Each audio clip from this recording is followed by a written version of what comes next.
Bien, ahí estamos. Hola, buenas tardes, ¿cómo están? Bueno, bienvenidos a una nueva charla de la llave Psi, como siempre todos los lunes a las 19:30 horas, en este espacio que ya con muchos de ustedes se ha hecho habitual. Eh, bueno, como siempre, la invitación a participar, preguntar, que se haga de esto algo dinámico, algo recíproco. Así que la idea es esa, justamente poder tener un interesante feedback.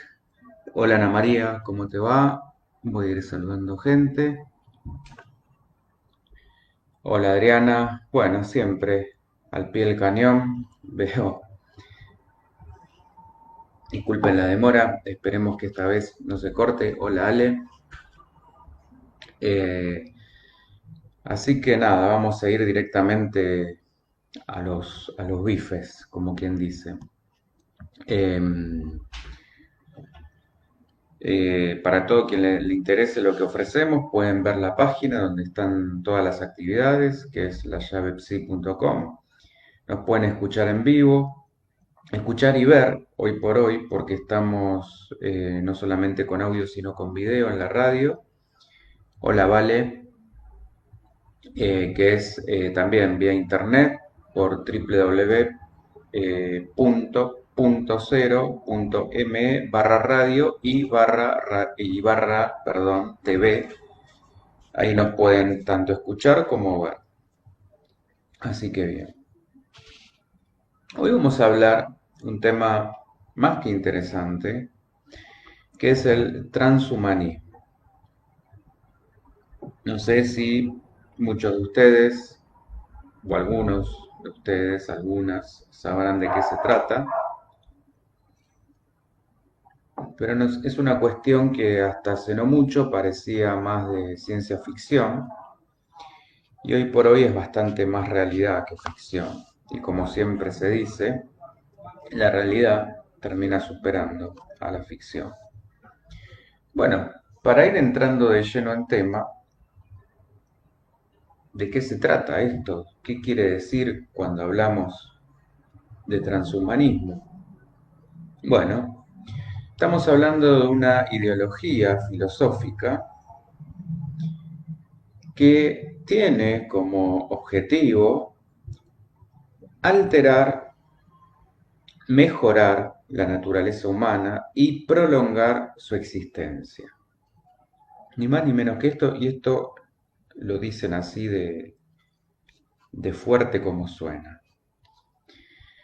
Y ya vamos a ir viendo quiénes son las eh, genialidades que están detrás de esta filosofía. Si tuviéramos que dar una definición, esta sería un movimiento cultural, intelectual y científico que afirma el deber moral, vayan escuchando bien, deber moral de mejorar las capacidades físicas y cognitivas de la especie humana y de aplicar al hombre las nuevas tecnologías para que se puedan eliminar aspectos no deseados y no necesarios, como ser el sufrimiento, la enfermedad, el envejecimiento y hasta la condición mortal. Esto, insisto, no estamos hablando de una serie de Netflix futurista, apocalíptica, sino que es aquí y ahora.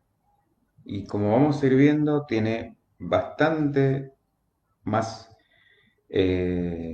pasado, antecedentes y trasfondo de lo que suponemos. Y esto no lo escribió Hitler, ¿eh? Estamos hablando, si bien vamos a encontrar ciertos trasfondos, estamos hablando de los principales físicos, entre otros, de la actualidad. Bien, transformando así al humano, en un principio en un transhumano. ¿Qué sería esto? Desde esta perspectiva, esto sería superior en la dimensión física y psicológica a un humano normal. Ana María, ¿quiénes lo practican? Ya vamos a ir viendo. Aguantemos la ansiedad. Quiero ir introduciendo de a poco porque el tema es muy fuerte.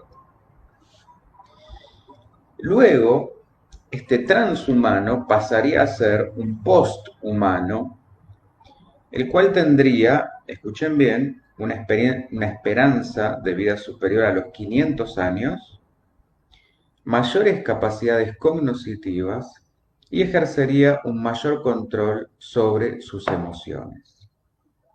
El concepto transhumano se utilizó por primera vez, y fíjense acá lo interesante, por Dante en su Divina Comedia, en la cual transhumar representaba la meta final del hombre, la experiencia de ser elevado por la gracia, más allá de lo humano, hacia nuestra realización total y trascendente en Dios. Bueno, fíjense cómo siempre va pasando esto, que se recortan ciertas cosas y se aplican en el beneficio propio o dando, o digamos, se desvirtúa su significado, su verdadero origen o esencia y se aprovecha para otros fines. Bueno, ¿cuáles serían los fundamentos filosóficos del transhumanismo? Bueno, esto se centra en la idea de que el mundo y la humanidad van a cambiar por la tecnología. Esto, a ver, nos guste o no, estemos de acuerdo o no, es una realidad que está sucediendo. Y acá yo haría un parate porque en sí, como siempre decimos, la tecnología en sí misma no es ni buena ni mala.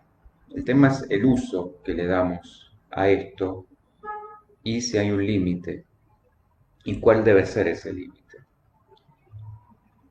Entonces, desde esta perspectiva, debido a este continuo cambio a través de la tecnología, la humanidad tiene que elegir por rediseñar esa condición humana como el envejecimiento, como la intelectualidad, como las capacidades físicas.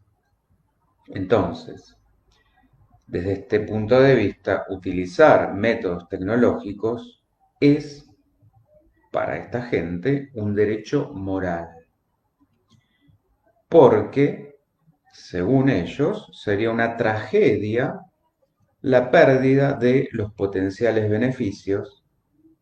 Estamos hablando, por ejemplo, de lo que podría traer una inteligencia artificial, animales conscientes o potenciales extraterrestres. Insisto, esto no es divagación ficcional, esto es real.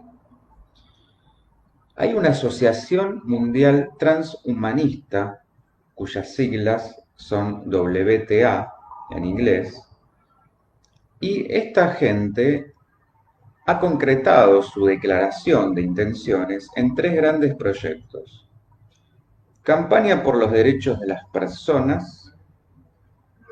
Fíjense cómo esto está de alguna manera también adornado. Acá obviamente se me escapa la hilacha y queda clara mi ideología respecto a esto, pero bueno, es algo que evidentemente no lo puedo evitar. Y la idea es, bueno, que debatamos justamente quienes estén a favor con fundamentos, quienes estén en contra con fundamentos. Hola Antonella, hola Roxana. Decía, campaña por los derechos de las personas, campaña por vidas mejores y más longevas y campaña por una cultura más amistosa con el futuro. ¿Cómo se pondría en práctica esto? Bueno, a través de dos cuestiones. Uno, mediante los avances científicos y tecnológicos, como vengo diciendo, y esto a partir de cuatro áreas convergentes: la nanotecnología, la biotecnología, las tecnologías de la información y las ciencias del conocimiento. Todo esto le darían a ese nuevo humano capacidades superiores. Por otra parte, el desarrollo de nuevos materiales industriales, el autoensamblaje, el uso de nanorobots, nanobiofármacos, sería para ellos de gran utilidad para esta hazaña, entre comillas. Hola Eve, ¿cómo te va? En segundo término, mediante la intervención concreta en el cuerpo humano. Y esto sería hablar de los mejores hijos posibles. Insisto, escuchen con atención. Porque esta ideología sostiene que el deseo de los padres a conseguir mejores hijos es un derecho. O sea, acá estamos hablando lo que ellos llaman eugenesia liberal. Y cuando se habla de la palabra liberal en estos extremos, a mí particularmente también me asusta.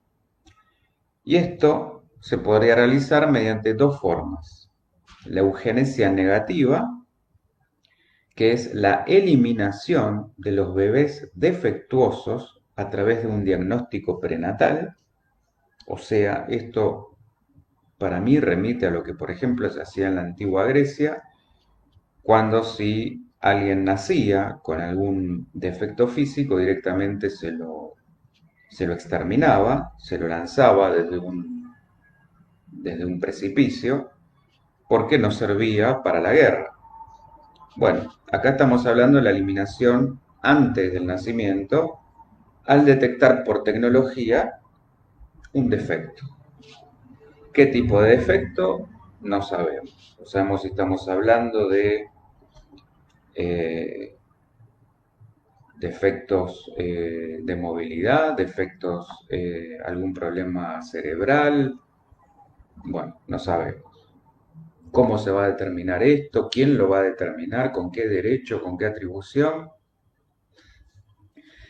Y en segunda instancia, una eugenesia positiva que propone la modificación del ADN mediante ingeniería genética, con lo que se va a tratar de construir el mejor hijo posible. Bueno, lo dejo ahí. Esta gente ha lanzado también un manifiesto. Estamos hablando desde el año 1999 que se ha propuesto esto. Yo se los quiero leer porque deja bastante claras las intenciones.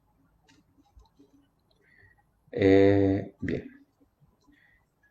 Bueno, esta asociación mundial de la que hablaba, y ya que me preguntabas, Ana María, sus miembros son centristas que están mayoritaria y abrumadoramente convencidos de las virtudes de la democracia liberal. O sea, ultraliberales. Por eso yo decía que esa palabrita llevada al extremo me asusta. Ultraderecha. Y son los que escriben y adoptan la Declaración Transhumanista. ¿Qué dice? Tiene 7 puntos. Primero, en el futuro la humanidad cambiará de forma radical por causa de la tecnología. Hasta ahí estamos de acuerdo. Preveemos la viabilidad de rediseñar la condición humana, incluyendo parámetros tales como lo inevitable del envejecimiento, las limitaciones de los intelectos humanos y artificiales, la psicología indeseable. Me gustaría saber qué entiende esta gente por psicología indeseable, el sufrimiento y nuestro confinamiento al planeta Tierra. 2. La investigación sistemática debe enfocarse en entender esos desarrollos venideros y sus consecuencias a largo plazo. 3. Los transhumanistas creemos que siendo generalmente receptivos y aceptando las nuevas tecnologías tendremos una mayor probabilidad de utilizarlas para nuestro provecho que si intentamos condenarlas o prohibirlas. 4. Los transhumanistas defienden el derecho moral, y dale con esto, de aquellos que deseen utilizar la tecnología para ampliar sus capacidades mentales y físicas y para mejorar su control sobre sus propias vidas. Yo acá también remarcaría esta palabrita control, porque justamente desde el control, que no es otra cosa que el miedo, y en esto aparece, fíjense cómo van apareciendo cuestiones de el miedo al envejecimiento, el miedo a la muerte, el miedo a la enfermedad, el miedo al sufrimiento. Desde ese temor se plantean este tipo de omnipotencias, por decirlo de una buena manera. Bueno, continúa diciendo, buscamos crecimiento personal más allá de nuestras actuales limitaciones biológicas. Hola Enrique. 5. De cara al futuro es obligatorio tener en cuenta la posibilidad de un progreso tecnológico dramático. Sería trágico si no se materializaran los potenciales beneficios, fíjense que para ellos sería trágico, a causa de una tecnofobia injustificada y prohibiciones innecesarias. Por otra parte, también sería trágico que se extinguiera la vida inteligente a causa de algún desastre o guerra ocasionado por las tecnologías avanzadas. ¿Y entonces en qué quedamos? ¿Dónde está el límite? 6. Necesitamos crear foros donde la gente pueda debatir racionalmente qué debe hacerse y un orden social en el que las decisiones serias puedan llevarse a cabo. ¿Y quién va a determinar ese orden social, no? 7. El transhumanismo defiende el bienestar de toda conciencia, sean intelectos artificiales, humanos, animales no humanos o posibles especies extraterrestres, y abarca muchos principios del humanismo laico moderno. El transhumanismo no apoya a ningún grupo o plataforma política determinada. ¿Y qué quedamos? Porque hablamos que sus principales figuras son ultraderechistas. Bueno, ¿qué interrogantes despierta todo esto? Y acá abrimos la invitación justamente a pensar sobre todo esto. Bueno, la misma definición que les dije hace un ratito de transhumanismo ya nos abre el tema a varios interrogantes. Primero, ¿qué entendemos cuando hablamos de una mejoría en la especie humana? ¿Dónde estaría esta frontera entre la terapia y la mejoría?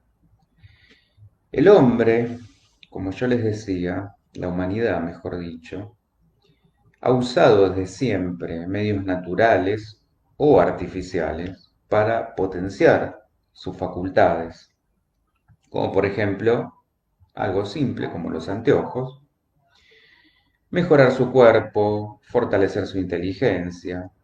Entonces, ¿existen límites éticos para esas operaciones? ¿Cuándo podríamos afirmar que un hombre es normal y cuándo ya deja de serlo? ¿Cómo se establece este criterio de normalidad? ¿En base a determinados estándares físicos o estadísticas que nos marquen quiénes poseen y quiénes no esa normalidad? Bueno, Nick Bostrom, que es un filósofo sueco, impulsor de este movimiento, también nos habla de la diferencia entre un ser transhumano y otro posthumano, como decíamos al comienzo. El primero sería un ser humano en transformación, con alguna de sus capacidades físicas y psíquicas superiores a las de un ser humano normal, pero todavía no posthumano. En cambio, el posthumano ya sería un ser que no podemos especificar si natural o artificial, una cosa que estaría entre medio, con una esperanza de vida superior a los 500 años, capacidades intelectuales superiores a lo máximo que el hombre actual podría llegar a tener, y un total dominio y control de sus impulsos, de sus sentidos, sin ningún tipo de padecimiento psicológico. Y acá está la cuestión. Se trataría, digamos, de esta manera, de alguien con unas capacidades que no solo sobrepasarían de forma excepcional lo que conocemos del hombre actual, sino que se eliminaría cualquier ambigüedad entre el ser humano y el posthumano. El posthumano sería totalmente diferente. Sería teóricamente un ser más perfecto que el ser humano y que el transhumano.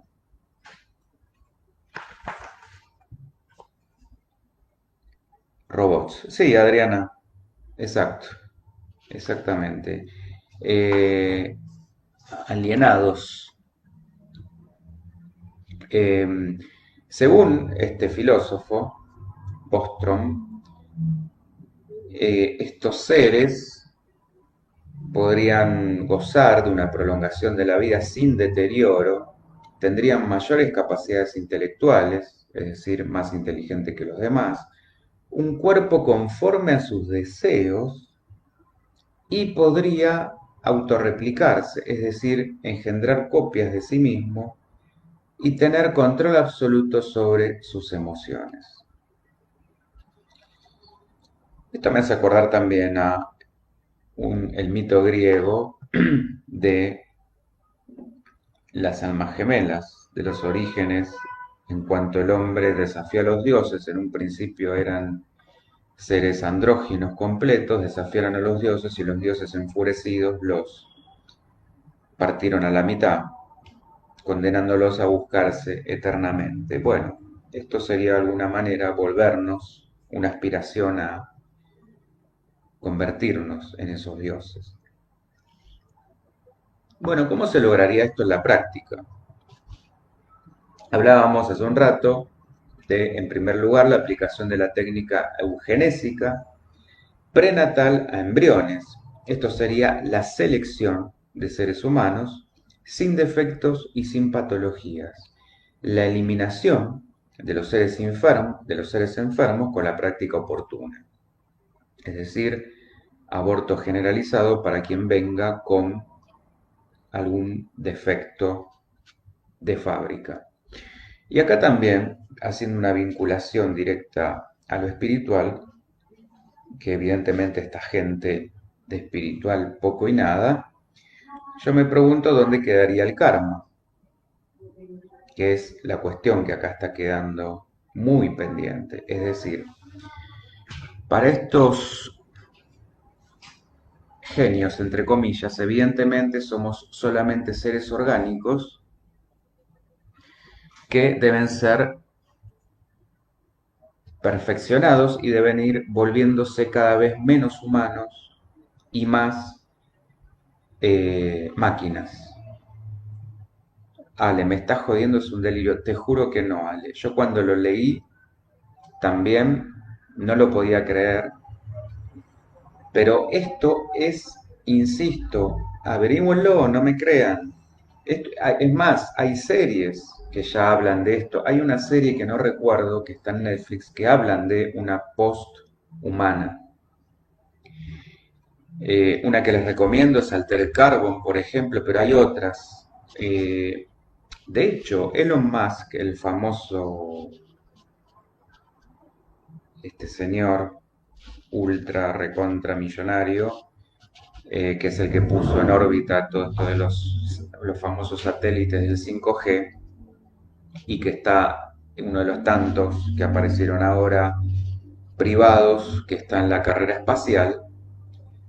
Bueno, este señor es uno de los que, mediante un implante de un chip, por decirlo de alguna manera, vinculando ese elemento tecnológico con el cerebro, lo que pretende es desarrollar al máximo las capacidades cognitivas. Que, a ver, viéndolo livianamente, esto pareciera súper tentador. ¿Quién no quisiera tener de un día para el otro, como vemos en las películas de ficción de superhéroes, superpoderes.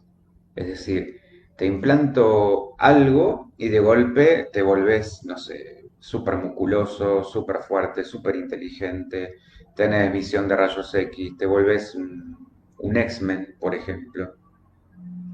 Hasta ahí parecería todo muy bonito, pero el tema es, veamos el lado B.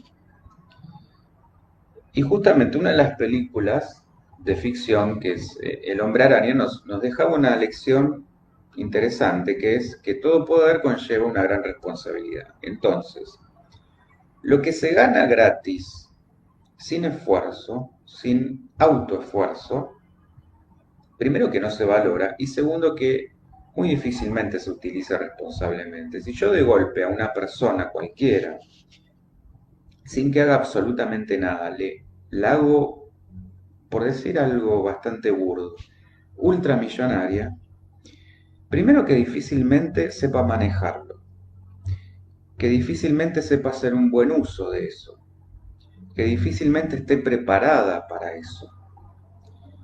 Eh, por ende, es probable, más que probable, que haga un desastre, que puede pasar de todo, que sienta que no lo merezca, por lo cual,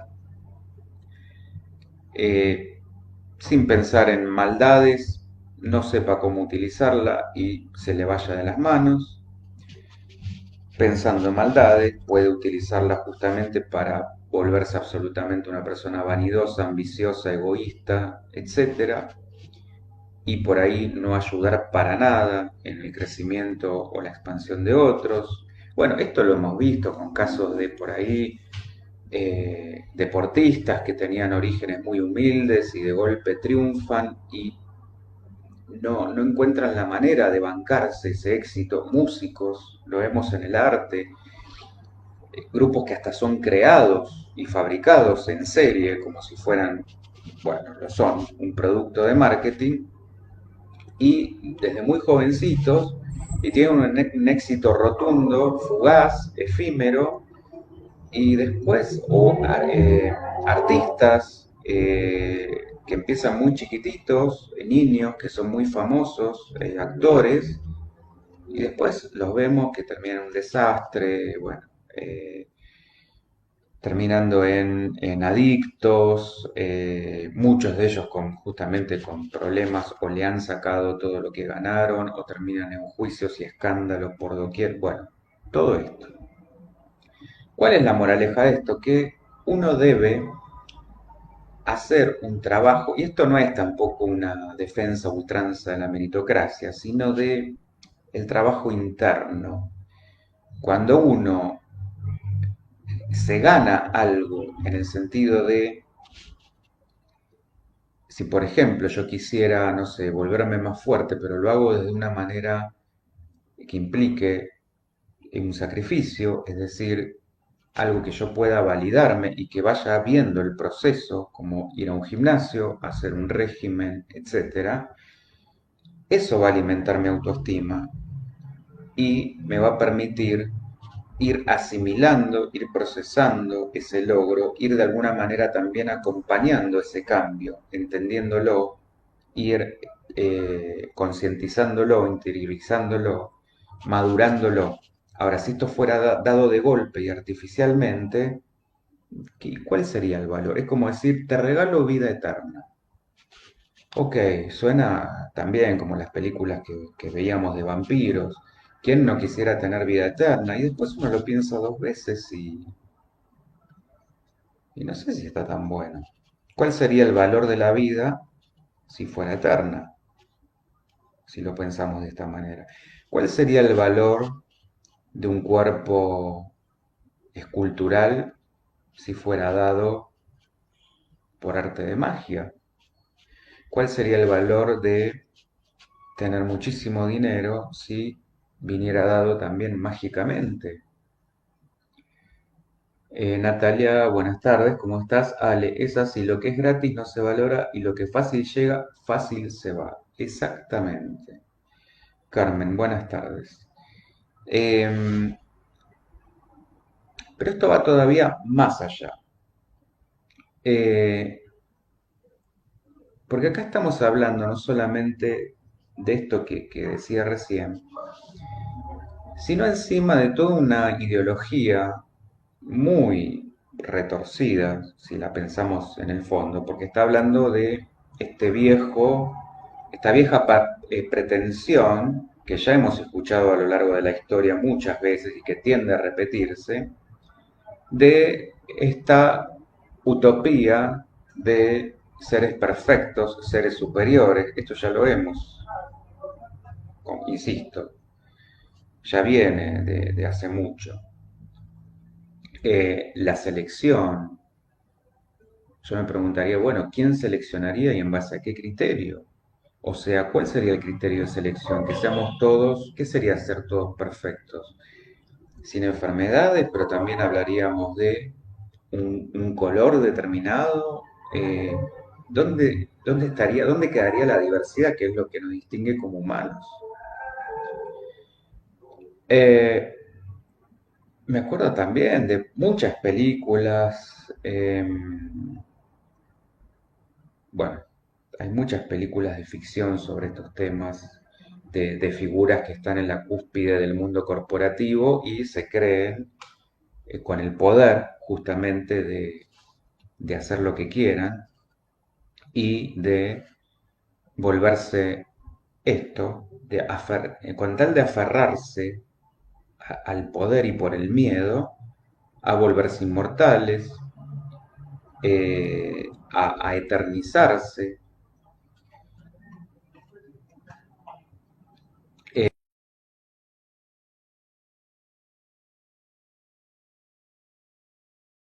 ser perfectos, que es otra de las cuestiones que nos hace humanos. Errar es humano. Eh, bueno, yo les hablaba de esto de este señor de Elon Musk. Bueno, se habla de justamente a través de nanotecnología molecular, es decir, la introducción de microchips en diversas partes del cuerpo, eh, activar, potenciar capacidades, especialmente las cerebrales. Los fármacos, también es un mundo absolutamente que ya está en esta carrera, pero que también esta gente pretende que explote hacia esto. eh, y no, desde la psicofarmacología, esta cuestión de el bienestar emocional a través de antidepresivos, pero acá ya no hablamos de el límite que podría ser cuando sirven para acompañar determinados trastornos, como puede ser la depresión, por ejemplo, sino que acá hablamos de la supresión, es decir, encontrar la famosa pastillita mágica que elimine las emociones negativas, entre comillas. Y acá de vuelta, ¿quién es quién para determinar lo negativo de una determinada emoción, como puede ser la tristeza, como puede ser el enojo, que tienen mala fama, pero muchas veces, como puede ser el miedo, pero que muchas veces son justamente los motores que nos sirven para cambiar? Esto suena muy a publicidad del tipo: no pares ni un segundo, no te permitas enfermarte, no te permitas el dolor, no te permitas el sufrimiento, porque hay que seguir produciendo, no te puedes permitir parar, no te puedes permitir estar triste. Esto suena muy a revista, bueno, no quiero dar ningún nombre, pero suena muy a esto, a la venta de un mundo absolutamente perfecto, pero que de fondo esconde algo totalmente inhumano, una, una venta de una hipocresía que no nos permite salir de me imagino al hámster en la ruedita y permanentemente producir más y más y más y más y más. Y no frenes porque no podés, no tenés permitido. Hola Alma. Adriana, quieren eliminar todo lo que distingue a un ser humano. Sí. Ale, a mí me parece que está bueno saber sobre el tema, pero no resiste el menor análisis lo que sostiene esta gente. Bueno, pero a vos te sorprendería, Ale, la gente que está atrás de esto. Estamos hablando de físicos que tienen mucho peso. Uno de ellos es Michio Kaku, que es uno de los que aparece, por ejemplo, hablando sobre la teoría de cuerdas en cuanto a la física cuántica, y que es un hombre notable en su campo, pero pareciera que lo sacamos de esta cuestión y como no tienen por eso yo insisto que la espiritualidad tiene que ir unida con la materialidad. Si nos paramos en una ciencia extremista basada en esto, en ver al hombre, al humano, bueno, justamente como no humano y como aspiración a máquina, a un cerebro, es donde nos estamos equivocando. Lo mismo sería pretender que nos volvamos absolutamente luz o que, no sé, eh, no le demos valor a lo material mientras estemos en este plano. Son dos cosas que tienen que ir de la mano, pero no olvidarnos de esa otra parte que eh, seguirá siendo un misterio, seguirá siendo lo insondable, pero es justamente lo que también nos distingue como humanos. Hola Nanu, hola Antonella, hola Flavia. Eh, no te permitas sentir revista caras. Bueno, no quería dar el chivo, pero sí, es eso. Más que caras, yo te diría caretas, Ale, es eso, es ponernos caretas. Es esta cosa de, está todo bien, somos todos felices, somos todos perfectos. Puede que estén pasados de rosca. Creo que sí. Yo creo que hay un severo problema de personalidad, un severo problema de ego. Esa creo que es la cuestión. Eh, y mucho miedo de fondo, porque uno puede tranquilamente no creer en nada, está todo bien, nadie viene a imponer o tratar de imponer nada, no es por lo menos no es mi finalidad. Ahora, tampoco, esta gente sí nos está queriendo también imponer esta cuestión de, bueno, esto inevitablemente, el único camino de evolución es la tecnología. Entonces, la tecnología desde ese lugar pasaría a ocupar el lugar de Dios. Y una tecnología sin límites, como cualquier cosa sin límites, no está buena. Entonces, tampoco creo que el camino sea que nos tengan que obligar a, o que nos quieran imponer, justamente que nuestra escalera evolutiva tenga que pasar por volvernos máquinas.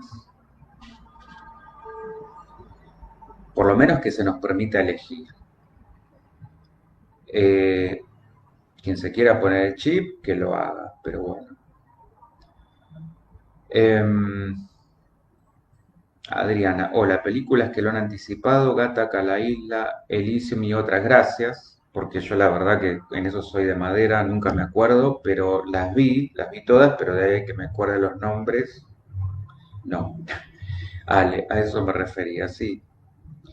Em, bueno, esto que hablábamos, la píldora de la personalidad, para justamente bloquear centros de control, bloquear neurotransmisores, eh,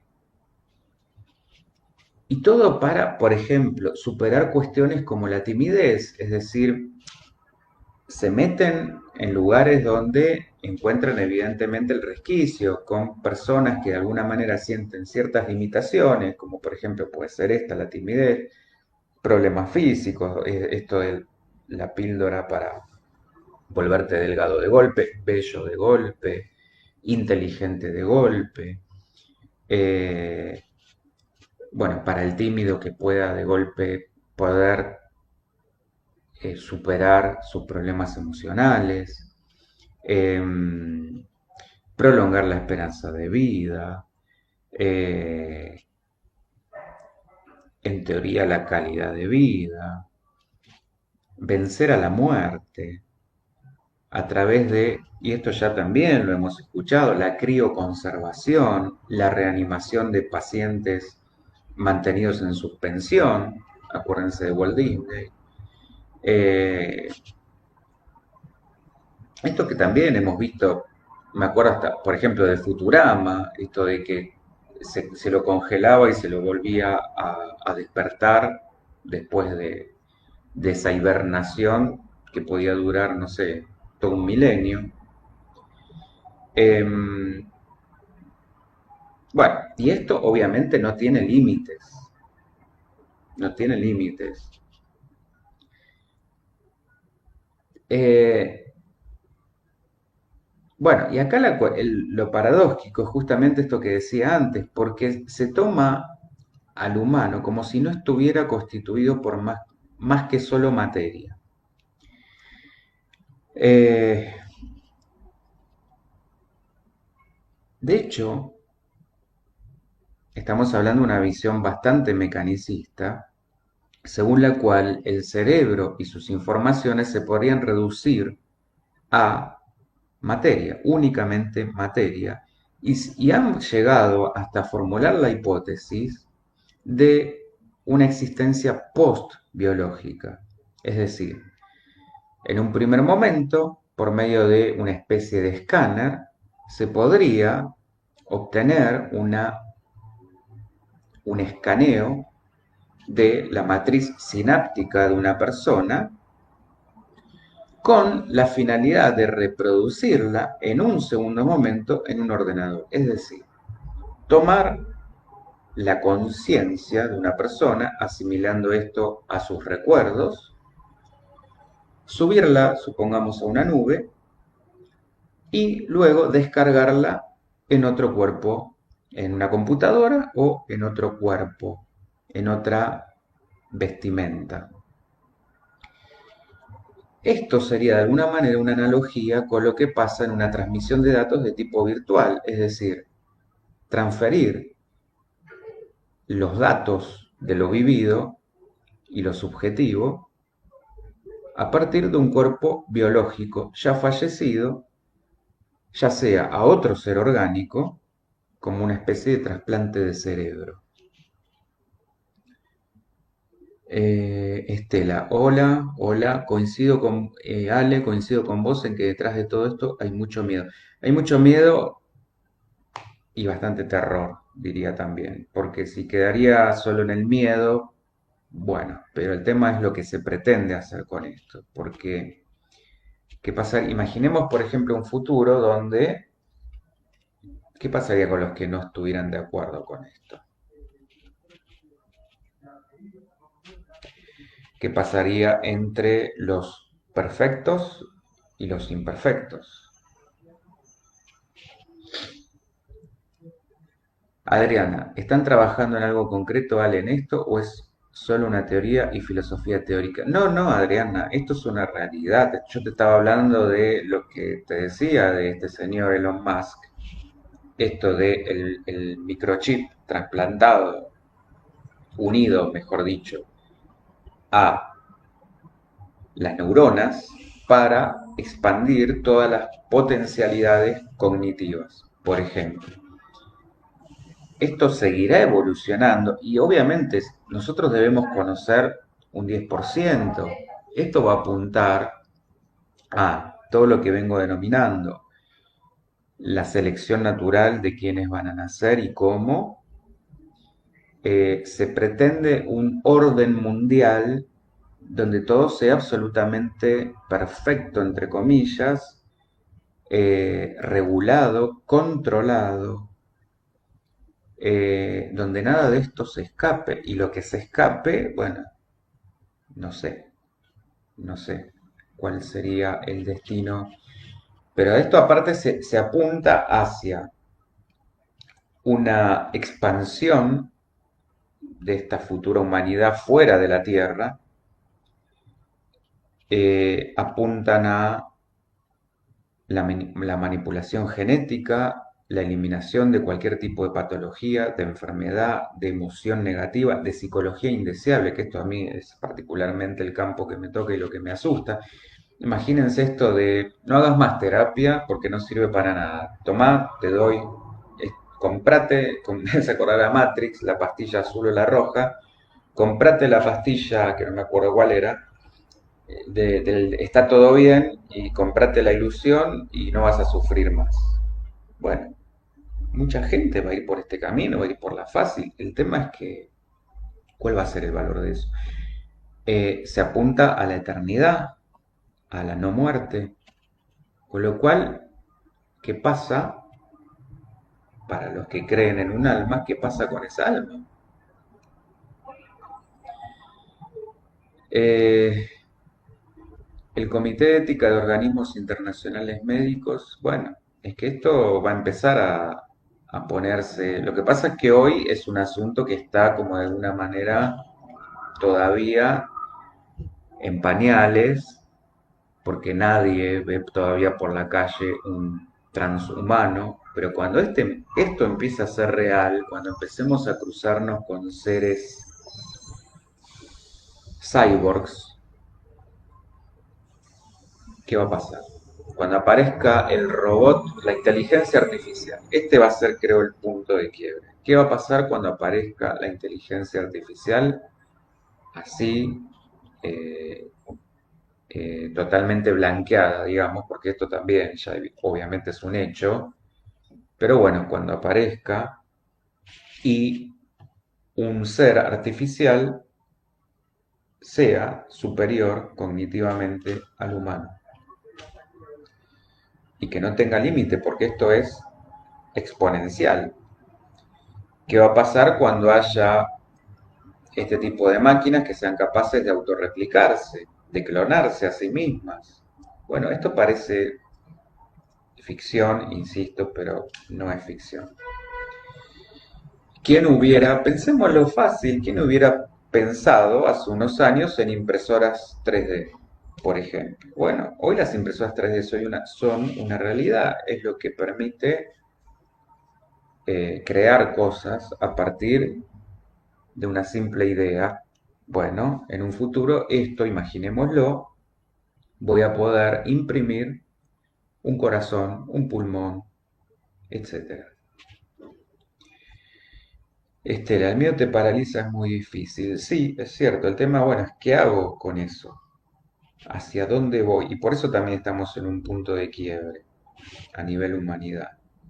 ¿Nos vamos a volver hacia esto o hacia seres más espirituales? O sea, el camino de evolución lo tenemos. El tema es, ¿vamos a ir por la espiritualidad o vamos a ir por la super ultra materialidad? Em, Bueno, esto que yo les decía recién, esto apunta a crear máquinas súper inteligentes que van a ser una combinación entre una parte cibernética y una parte orgánica, en principio, que son los cyborgs, un híbrido entre humano y máquina. eh, y esto es lo que esta gente llamó el postulado tecnológico. Ahora, vamos a ir a las cuestiones críticas, solo por decir algunas. Ellos hablan de identificar la felicidad psicológica con la perfección física, que sería el equivalente a decir, cuanto más perfecto sos en lo físico, tanto más feliz vas a ser. Y en realidad esto, desde la psicología, es al revés. Por eso asusta cuando esta gente se mete en estos temas. Eh, de hecho, la realidad nos muestra que se pueden dar situaciones en las que la imperfección genética no engendra infelicidad necesariamente. O que hay personas que aunque padezcan una enfermedad grave, viven una vida feliz. Y ese es el desafío de la diversidad, lo que nos distingue como humanos, y también el aprendizaje que tenemos que trascender. Hay un por qué y para qué para estas cosas. Eh, y esto también lo podemos constatar en el hecho de que la felicidad humana no es solo una cuestión de perfección genética.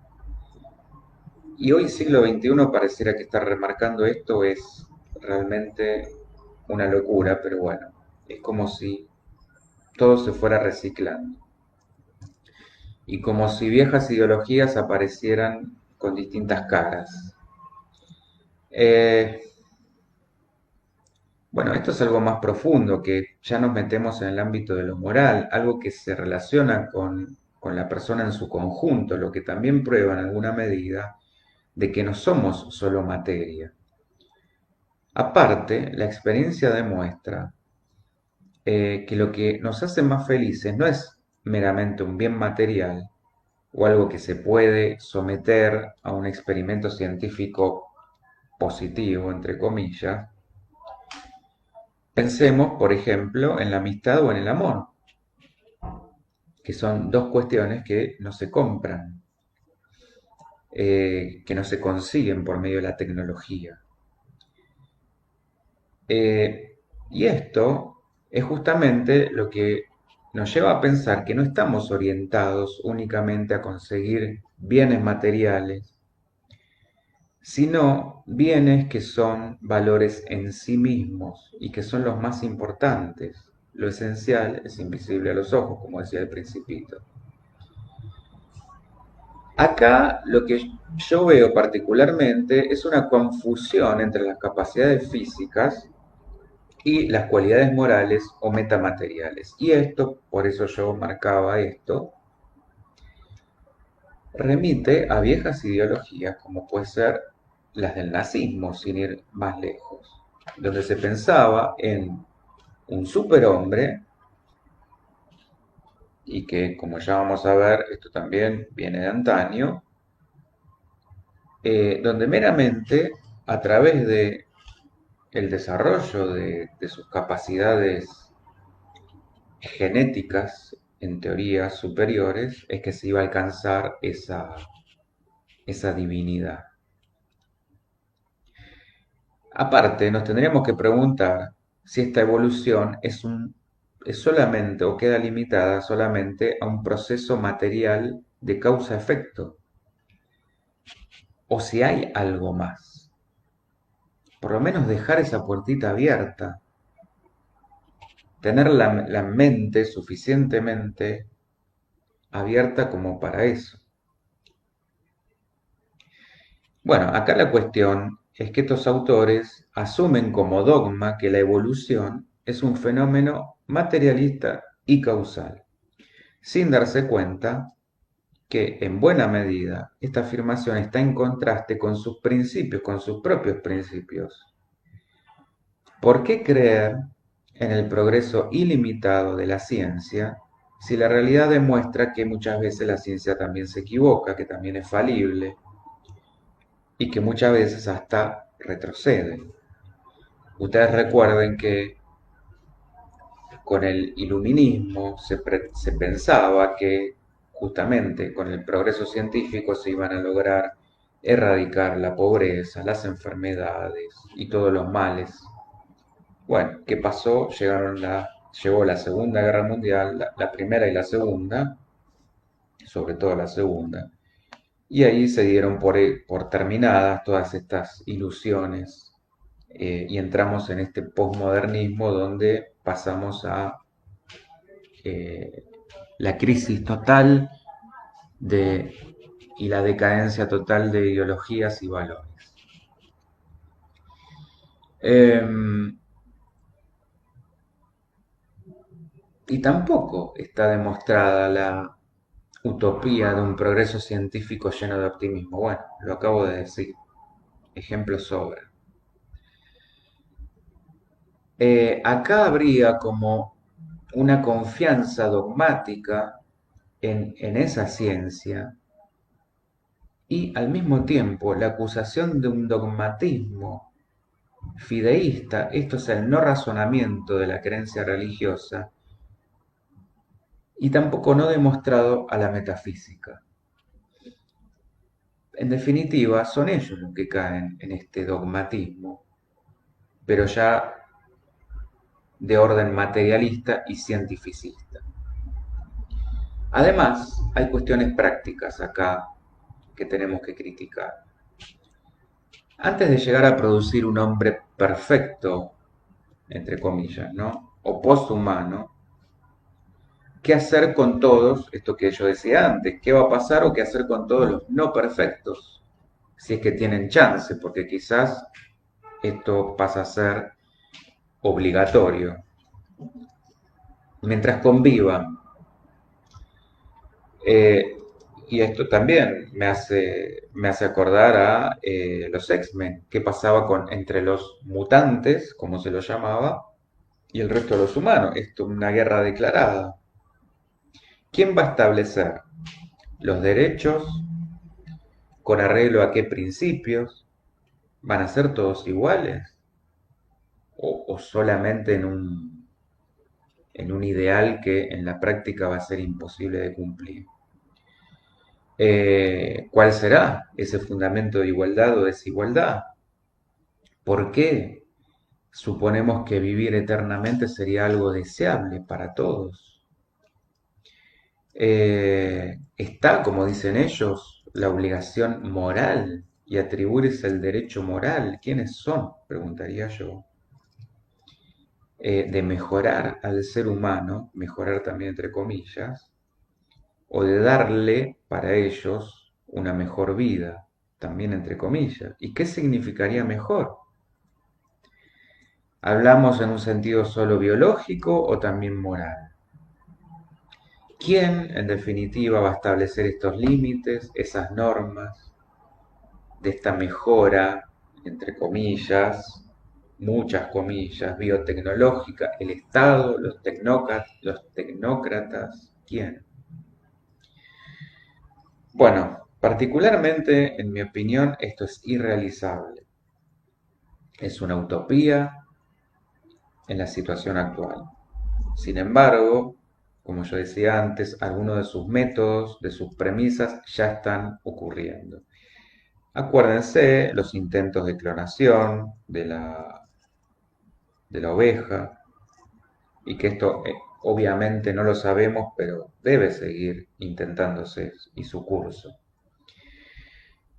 Pensemos en la eugenética, el materialismo neurobiologicista, el ser humano capaz de hacer todo porque supuestamente es libre, hasta destruirse. Eh, bueno, yo les hablaba, esto tiene sus antecedentes, hay una obra que se llama La abolición del hombre, del 43, que viene a ser como una especie de premonición. Y desde lo bioético, las implicaciones más graves las encontramos si esto se lleva a cabo como lo que venimos diciendo, la eliminación de los imperfectos o con malformaciones, eh, es decir, la preselección de quién debe vivir y quién debe morir, eh, la eliminación de la igualdad, eh, bueno, la aplicación de nanotecnología sin pensar en cuáles serían las consecuencias. En esto podemos pensar, por ejemplo, en la privación, en la disminución o en el control absoluto de la libertad y la conciencia, la criogenización. eh, bueno, todo esto a lo que apunta va a terminar siendo a una mentalidad, mejor dicho, reduccionista, eficientista y que sobre todo no respeta la dignidad, sea cual sea la situación. Vamos a terminar convirtiéndonos en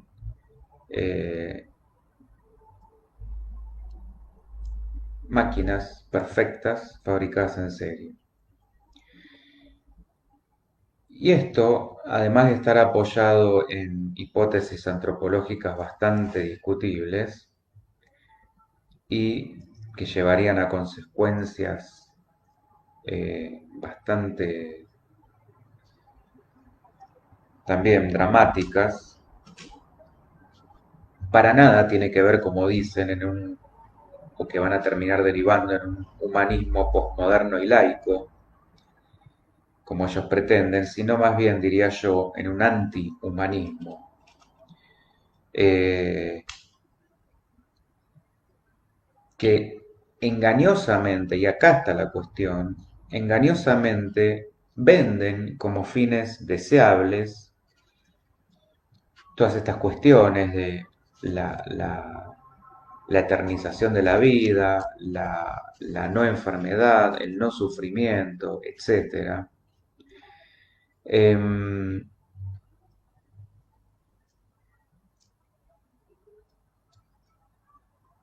eh, para terminar convirtiéndonos en realidad en la eliminación de todo lo humano, de todo lo que nos distingue como humanos. Y acá se elimina todo lo que para ellos, y que justamente para mí todo lo contrario, lo que para ellos carece de valor es justamente lo que nos hace valer como humanos, que son la vulnerabilidad, la fragilidad, y que es precisamente esto, la fragilidad y la vulnerabilidad en cuanto a que somos seres limitados, tanto en tiempo como espacio, es lo que nos distingue justamente como humanos, como imperfectos, como transitorios, como de paso, que, que tenemos que entender que esto es un tránsito y que no es a lo que debemos aferrarnos. A todo lo que nos aferramos implica un miedo, implica esto, la necesidad de controlarlo. Y a todo lo que nos fijamos, a lo que nos tratamos de agarrar, de apegar, siempre termina destruyendo, no es algo positivo. Imagínense ustedes si yo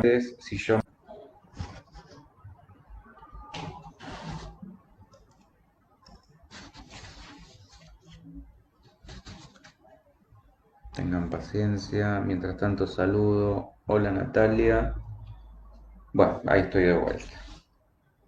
Em, bueno, yo decía, justamente esta vulnerabilidad, esta fragilidad es lo que nos hace humanos, los que nos permite pensar en las preguntas trascendentales, hay un más allá, para qué venimos, a dónde vamos, etcétera.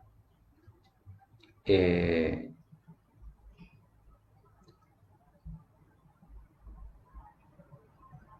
y lo importante de entender es que justamente esto no nos reduzca, no nos vuelva meramente materia y que tratemos de exacerbar esa materia hasta límites infinitos. Tenemos que entonces apuntar a una visión antropológica en la que prevalezca una visión filosófico-sapiencial sobre la tecnología, y solo de esa manera es que vamos a poder captar la grandeza de lo humano, que nunca se puede reducir a un mero objeto. Esta es la cuestión. Apuntemos a ser cada vez más humanos, cada vez más sujetos integrados, pero por esto justamente lo que siempre destacamos, bio, psico, social y espiritual, y no meramente bio hasta extremos infinitos. Bueno, yo les decía, esto tiene sus orígenes y sus antecedentes, ni más ni menos que Nietzsche, que fue de quien también los nazis, erróneamente, como hablábamos al comienzo, hicieron un reduccionismo cuando él hablaba del superhombre, y lo tomaron para beneficio de sus intereses. ¿Por qué digo Nietzsche? Porque el concepto de un hombre superior, y esto en realidad nos vamos a ir todavía más atrás, Nietzsche a su vez lo tomó desde los tiempos de la antigua Grecia. Nos tenemos que remitir en principio a los poemas épicos de Homero, en los cuales se explicaba la génesis del mundo, los diversos dioses y semidioses, el origen en concreto de las tragedias humanas. En ese momento los dioses se podían relacionar con los humanos, acuérdense, yo hablaba del mito de los andróginos, y daban origen a semidioses que metafóricamente podríamos tomar como el primer antecedente de este concepto de superhombre. Bueno, Nietzsche decía que el hombre todavía no era, acá ya estamos hablando de la segunda mitad del siglo XIX, era una esperanza, él decía, que iba a surgir como alternativa al último hombre. Y fíjense esto que interesante, él hablaba de un último hombre totalmente escéptico, sin potencial creativo, vegetativo, sin entusiasmo y conformista. ¿Les suena familiar esto? ¿Les suena contextual? ¿Les suena actual? Bueno, en ese momento Nietzsche intentaba distanciarse de la metafísica platónica, es decir, Platón, y criticaba la división que Platón hacía del mundo y la relación de copia.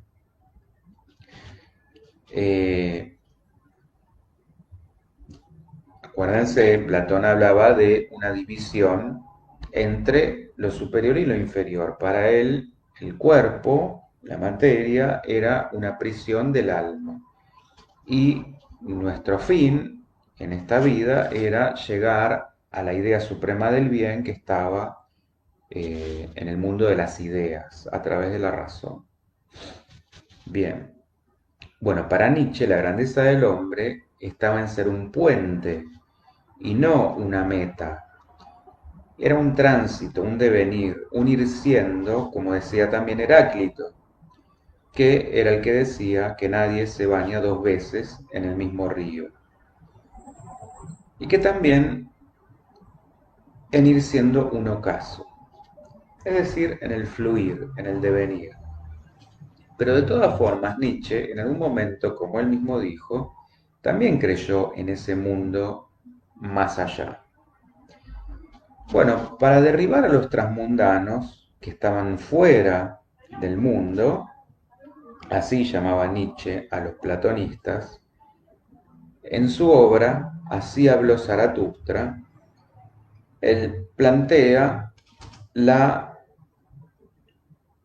hola Mariel, la figura de un superhombre que es este autoproclamado Zaratustra, que baja de la montaña y se presenta como el profeta supremo, superior en sabiduría y conocimiento al resto de los humanos.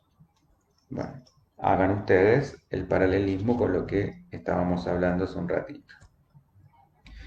Nietzsche utiliza esta figura como contraposición a la doctrina de la Iglesia Católica, a la que consideraba la heredera de Sócrates. Recuerden que en realidad se dice que Sócrates nunca existió, sino que más bien fue una creación de Platón. Entonces, Nietzsche, ¿qué hace? Les dice a los hombres que Dios ha muerto y les revela la doctrina del superhombre. En este punto, y por esto creo que ha sido mal interpretado y acusado de hereje,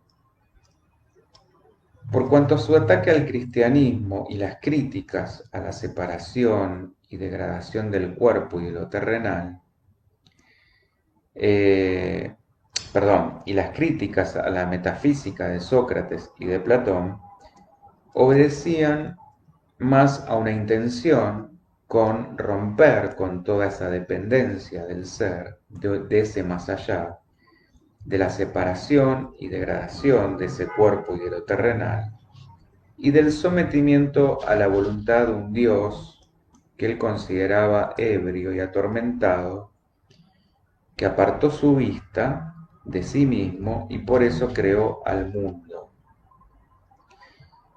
De la pesada carga de la culpa como pecado original y por el Dios Jesús crucificado. Nunca Nietzsche habló literalmente de la inexistencia de un Dios.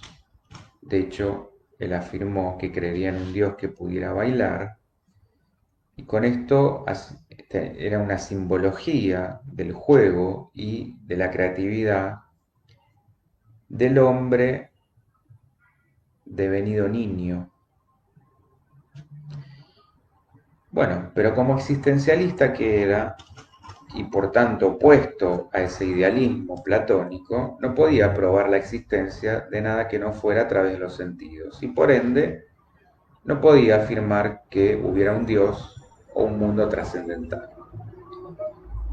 El racionalismo de Sócrates, que después fue heredado por su mayor discípulo Platón, encajaba con sutiles diferencias con esa moralidad cristiana sobre la promesa de una vida más allá de la muerte para los fieles, un alma prisionera en ese cuerpo despreciado y que se liberaba, como yo decía hace un ratito, de las ataduras por medio de la razón.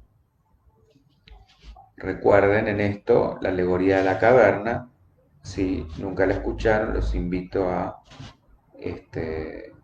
estudiarla, leerla. O de la fe para los cristianos. Por eso llamaba transmundanos y predicadores de la muerte. Veían el cristianismo una suerte de platonismo para el pueblo. Y condenaba al Jesús crucificado porque para él reunía los valores más bajos de la humanidad. Esto era la impotencia, la culpa, el castigo, la censura y la represión de los impulsos naturales de la vida. Pensemos de vuelta que Nietzsche era un vitalista y como tal defendía la vida y no la vida en cuanto a los sentidos, la exaltación de los sentidos, y no ansiaba la muerte esperando un mejor pasar en un más allá. Por eso decía que quienes creían en tales cosas eran impotentes para enfrentar la vida e incapaces de explicarla, sin inventarse excusas para escapar de esa angustia. De este vitalismo se desprendía que todos los seres vivos tenían una voluntad de poder y esa era la única esencia que Nietzsche pudo comprobar. No sé si estoy en Facebook porque veo que tengo visualizaciones, pero no veo comentarios. Bueno, con la muerte de Dios,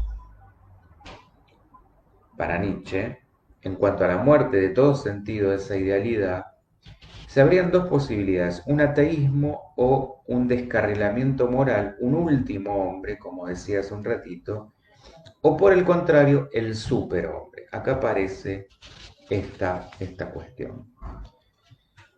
Y con la doctrina del superhombre, él reconciliaba de alguna manera, o esta era su pretensión, el cuerpo y el alma, los integraba y con ello el valor del mundo como único que conocíamos y como campo de experiencia en la lucha de ese existente individual intentando destacarse del resto. Buenísimo, Estela, gracias por avisar. Bueno, él proponía la transmutación del idealismo, una especie de platonismo al revés, para curar esa separación entre el alma y el cuerpo y la transmutación de todos los valores tradicionales, especialmente los platónicos y los cristianos, en el sentido de la eliminación de todo dogma. El superhombre se elevaba por encima de la multitud, escribía su propia historia, forjaba su propia lucha, sin caer por eso en la amoralidad o la anarquía, sino que inventaba su propia moralidad, una moral noble y de señores, que a diferencia de la moral de esclavos, era creadora, creativa, y buscaba diferenciarse, superarse. Para Nietzsche, el cristianismo representaba la moral de esclavos porque intentaba igualar todas las cosas y aquello diferente era considerado prohibido o inmoral. Ana, buenas noches, estoy escuchando. Bueno, buenísimo.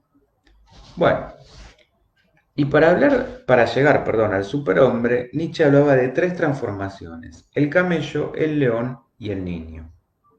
El primero lo ilustraba como el hombre, el primero, me refiero al camello, él lo ilustra diciendo que el hombre es un animal que venera, obediente, sumiso, inclinado, arrodillado, sometido, bajo el dedo acusador del dogma cristiano metafísico.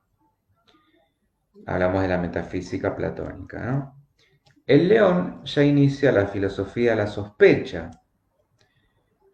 Esto sería una referencia a la trilogía Nietzsche, Freud y Marx por sus maneras revolucionarias de entender el mundo, en tanto se rebelaba contra todo principio estructurador previo, pero todavía no creaba, no tenía ese elemento característico del superhombre.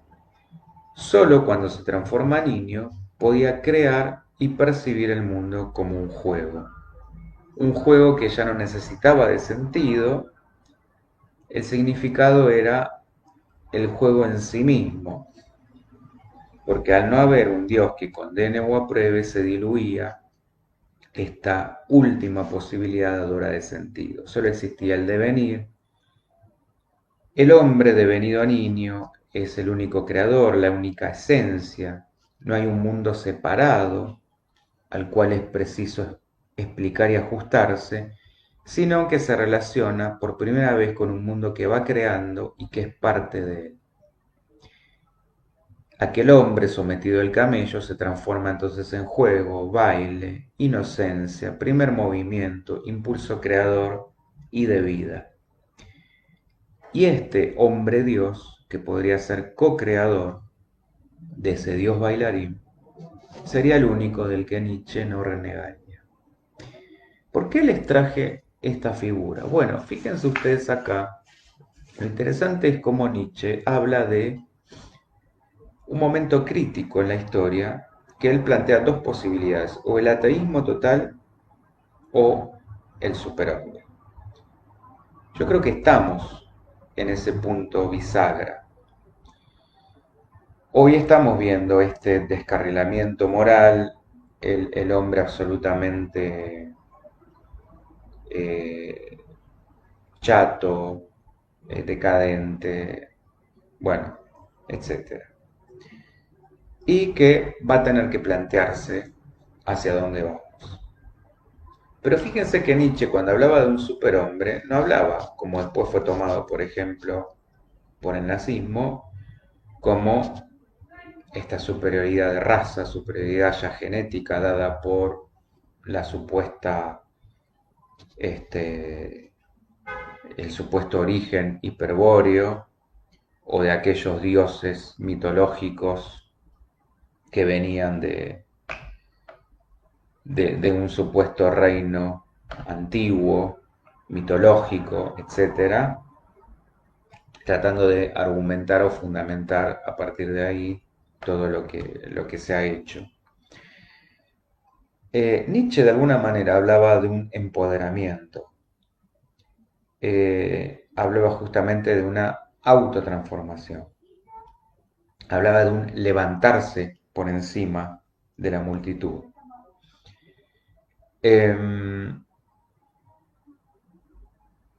Y hay otro personaje llamado un filósofo cristiano ortodoxo ruso, que es Nikolai Fyodorovich Fyodorov, que es un futurólogo, acá ya nos vamos al otro extremo, integrante de la corriente del cosmismo ruso. Esta fue toda una corriente también cuando empezó la carrera espacial. Y en su obra, este señor se mostraba también partidario de la prolongación de la vida, la inmortalidad e incluso de la resurrección de los muertos, por medios científico-técnicos, que ha hecho todo esto que se lo considera un precursor de lo que fue posteriormente el transhumanismo. una de sus obras más famosas es La filosofía de la causa común, que fue editada por sus discípulos en 1906. Fíjense de la época que estamos hablando. Y se lo considera también como el fundador de la filosofía cosmista rusa. Bueno, esto que hablábamos hace un ratito, ustedes recuerdan también la película Cementerio de Animales, cuánto por ahí, desde el miedo, desde el apego, no quisieran revivir a sus seres amados, ya sean personas o hasta mascotas. Eh, Quien por ahí encima los perdió en un acontecimiento trágico. Bueno, acá es donde justamente hay un orden natural de las cosas y cuando el humano traspasa esa barrera creyéndose o atribuyéndose ser Dios, es donde las cuestiones se salen de su curso natural y tienen consecuencias. Yo creo que esta gente en su afán de poder no tiene límites, no se plantea límites, entonces suponen que si esto nos ha sido dado es porque debemos utilizarlo. Y justamente, como decía el hombre araña, si esto nos ha sido dado es porque tenemos que ser lo suficientemente responsables para saber cómo usarlo.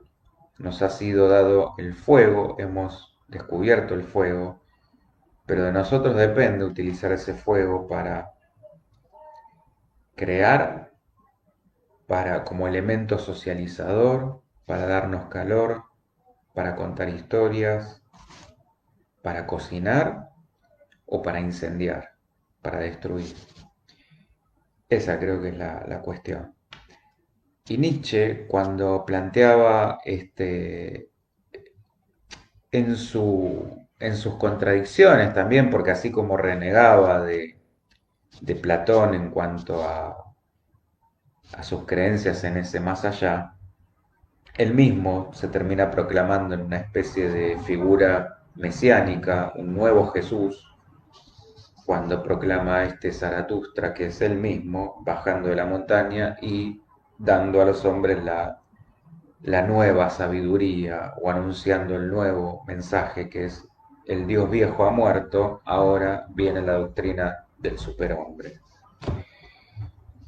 Bueno, cuando él hablaba de esta doctrina del superhombre, de alguna manera estaba queriendo decir, vuélvanse ustedes mismos, su propio Dios, dejen de buscar una figura salvadora, una figura mesiánica, un padre, eh, pero de ninguna manera con esto estaba marcando un precedente para decir el camino va por el lado de volverse máquinas, de buscar todo esto por vía artificial, por artilugios, por atajos, así como tampoco eh, de pretender atribuirnos eh, algunos un origen especial, un origen de dioses, y el resto, como no tiene el mismo origen, debe ser erradicado y exterminado. Y en esto, fíjense cómo coincide la cuestión, tanto del nazismo, que proclamaba esta superioridad, por lo tanto el resto debía ser borrado, y ahora el transhumanismo con esta nueva carita un poquito más lavadita, pero que en el fondo esconde las mismas intenciones, es decir, a través de la tecnología nosotros vamos a lograr ser mejores, más felices, superiores y el resto que Dios nos ayude.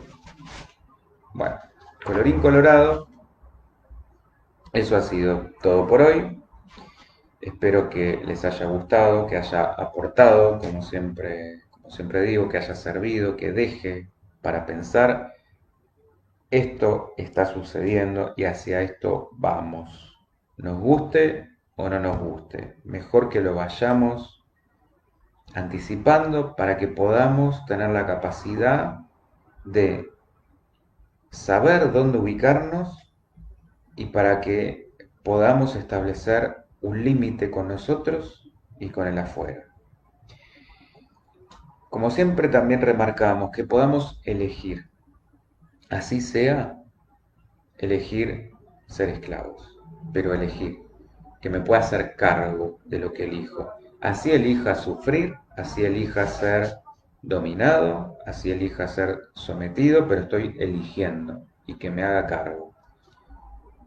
Y que de ninguna manera sea un ni, sea un tibio, como dice la Biblia, y que no tenga absolutamente ninguna conciencia de qué estoy haciendo y que sea manejado, porque de esa manera es lo más peligroso. Soy meramente un peón en un tablero de ajedrez, como estamos viendo, donde hay figuritas con bastante poder y bastante dinero y bastante vanidad y bastante ego que no tienen límites. Entonces, mejor que empecemos a pensar en cuáles son nuestros propios límites para poder poner estos límites también hacia afuera. Porque de esto depende el futuro que vayamos a darnos y a darles a nuestros hijos y a nuestros nietos. De nosotros depende, estamos en ese momento clave, creo, justamente, en volvernos mejores y más felices y más y desarrollando todos nuestros potenciales desde una expansión espiritual que nos lleve a volvernos superhombres, como decía Nietzsche, pero haciendo un trabajo interno en volvernos semidioses creadores desde adentro hacia afuera, que es para mí el único crecimiento posible, en volvernos más humanos y no todo lo contrario. Que venga esto impuesto desde un artilugio que nos haga más máquinas y que nos quite toda la humanidad que nos distingue. Bien, ha sido un placer, un honor como siempre. Espero seguimos pensando. Gracias Isabel, muy interesante como siempre. Estela, gracias Alejandro, excelente la charla. Bueno, me alegro mucho que les guste. Es verdad, con esta pandemia peor, sí. Bueno, es cierto. Ya hablaremos sobre todas estas cuestiones conspirativas. Bueno, les agradezco muchísimo. Síganos. Estamos en todas las redes, Instagram, Facebook, Twitter, YouTube. En YouTube se suben también todas las charlas, pueden ver también ahí los programas de radio. Estamos siempre en este espacio todos los lunes 19:30. Tratar de salir, Estela, de esto que es muy difícil para aquellos que no salimos. Bueno, de a poquito. Hay otros que no nos queda otra que salir y por ahí nos gustaría estar más guardados, pero esto es así. Eh, Siempre no se puede satisfacer a todos. También síganos por la radio todos los sábados 11 horas en vivo por www.0.me/radio o /tv. Ahí nos pueden escuchar o ver y escuchar en vivo. Nada más por hoy. La semana que viene ya estaremos con otro tema como siempre, así que bueno, los invito también a chusmear la página que es www.layavexi.com, donde encuentran notas, videos, no solo de las charlas, sino videos sobre psicología. Hay cosas muy interesantes sobre Freud, sobre Lacan, sobre espiritualidad. Bueno, nada más. Muchísimas gracias y será hasta la próxima.